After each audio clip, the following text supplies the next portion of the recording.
অদ্ভুত ঘটনাক অসম্ভৱ ঘটনাক সম্ভৱ কৰি তোলাৰ ক্ষেত্ৰত বিশেষ ভূমিকা পালন কৰিছে এই অঞ্চলৰ স্থানীয় ব্যক্তি সমাজকৰ্মী শ্যামল মহন্ত। আমি আপোনালোকক জনাই থাকিম প্ৰতিটো মুহূৰ্তৰ খবৰ। যাওঁলা যাওঁলা যাওঁলা এই হ'ব হ'ব সেইবোৰ হৈ থাকিব। এতিয়া ৰাইজখন গোট খালে যেতিয়া সোনকালে অনুষ্ঠানটো আৰম্ভ কৰিব লাগে।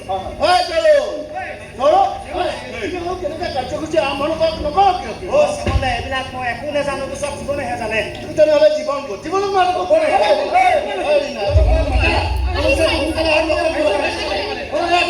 সমবেত সংগীত এটা আৰম্ভ কৰিব।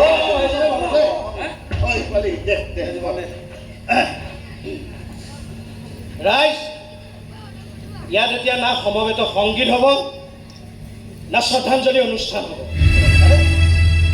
না নাচ গান হ'ব, না ভাষণবাজি হ'ব। ইয়াত একো নহয় যদি মানুহবোৰক কিয় গোটাইছে? জুবিন দাৰ নাম লৈ তই ধেমালি পেলাইছে। চবেই চাই আছে, কি ক'ব লগা আছে কৰ, অনুষ্ঠান আৰম্ভ কৰ না। ৰাইজ, মোৰ এটাই কথা, প্ৰথম কথা, আপোনালোকৰ নিজৰ নিজৰ মাটি এই শ্যামল মহন্তৰ হাতত তুলি নিদিব। মিছাতে জেং নকৰিবি, তই ফুট ইয়াৰ পৰা ফুট। জীৱন তই কি বকি আছ? আজি এই পবিত্ৰ অনুষ্ঠানটোত মাটিৰ কথা কৈ পৰা আৰু মই ৰাইজৰ পৰা মাটিখিনি লৈ ৰাইজৰ উপকাৰহে কৰিছোঁ। ইমান ভাল কাম এটা তই বাধা দি আছ। ভাল কাম, ভাল কাম এইটো। ৰাইজ, আপোনালোকে ইমান দিনে যাক ছাৰ ছাৰ বুলি মূৰত তুলি ধৰি ৰাখিছিল, সেইজন আচলতে সিমানখিনি সন্মানৰ উপযোগ্য নহয়। তেখেতে চন্দনপুৰ ধ্বংসৰ ষড়যন্ত্ৰ কৰি আছে, মানুহবোৰ ভাগ ভাগ কৰি আছে এই শ্যামল মহন্তই। মোক চম্ভালি কথা ক'ব। আপুনি জানেনে কাৰ কথা কৈ আছে?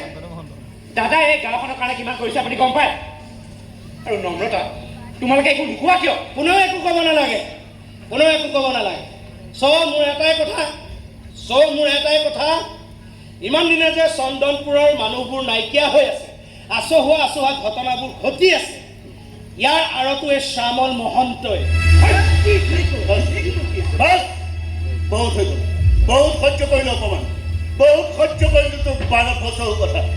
হয় জীৱন, তই যে মোক কেনেকৈ ৰাইজখন মাতি অভিযোগ আনি মোৰ মানহানি কৰি আছ, তোৰ হাতত প্ৰমাণ কি আছে? কি প্ৰমাণ আছে? কি প্ৰমাণ আছে? বকি আছে ৰাইজ। মোৰ এনে লাগিছে যে কোনোবাই মোৰ বিৰুদ্ধে ষড়যন্ত্ৰ কৰি এই জীৱনক ইউজ কৰিছে। হয় জীৱন, তেওঁলোকে জুবিন গাৰ্গৰ ভক্ত। ইমান মহান শিল্পী এজনৰ নাম লৈ তই এনেকৈ ৰাইজখন গোটাই এনে নিজ কাম কৰিবলৈ তোৰ লাজ লগা নাই? কথা নাই জীৱন, সাধাৰণ ৰাইজক সদায় শান্তি শৃংখলা বিনষ্ট তইহে কৰি আছ।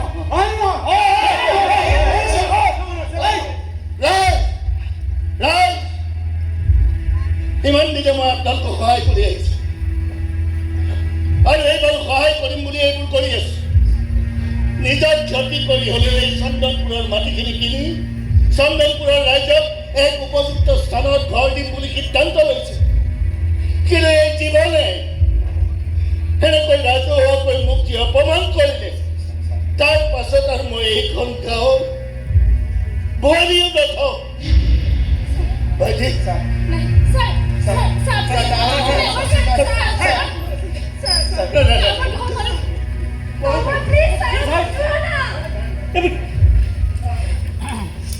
আপুনি কি কৰিলে জীৱন দা?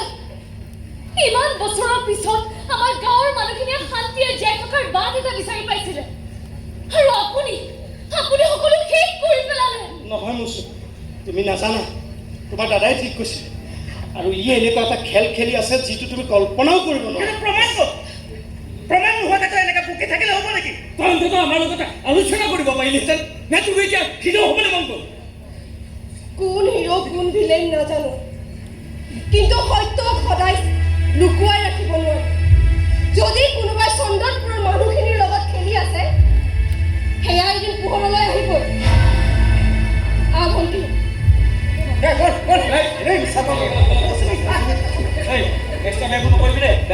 বুজি পাওঁ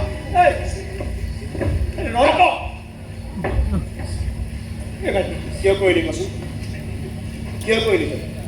আৰে কিয় কৰিলি? বিশ্বাস কৰ মোক, মই এইবোৰ ধেমালি কৰি থকা নাই, গাঁওখনৰ ভালৰ কাৰণেই কৰি আছোঁ। মনে মনে থাকা তুমি। আগতে নিজৰ ঘৰখন ভাল কৰা, ঘৰখনৰ দায়িত্ব, বেলেগৰ কথা পাছত চিন্তা কৰিবা। বল ভাইটি।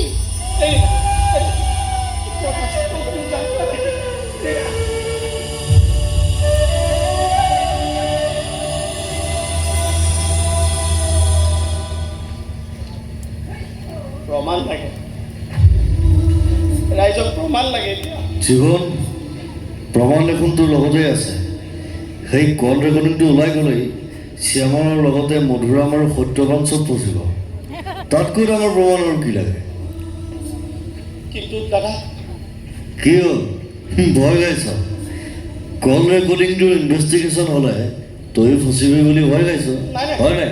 নাই নাই নাই নাই দাদা, মই মোৰ কথা ভবা নাই। লাগিলে মই এতিয়াই চাৰেণ্ডাৰ কৰিম। আৰু তাৰ পাছত কি হ'ব? যদি যুদ্ধৰ সেনাপতিয়ে লকআপত সোমাই থাকে, যুদ্ধখন জানো হ'ব? গতিকে যিখন যুদ্ধ আৰম্ভ কৰিছ সেইখন আগত শেষ কৰ। সুনিশ্চিত পাৰিবিনে নাই? পাৰিম পাৰিম দাদা, পাৰিম। গাঁৱৰ মানুহখিনি এক হৈ এইখন যুঁজ আমি যুঁজিম দাদা, আৰু এইখন যুঁজ এবাৰ জিকিবই লাগিব দাদা।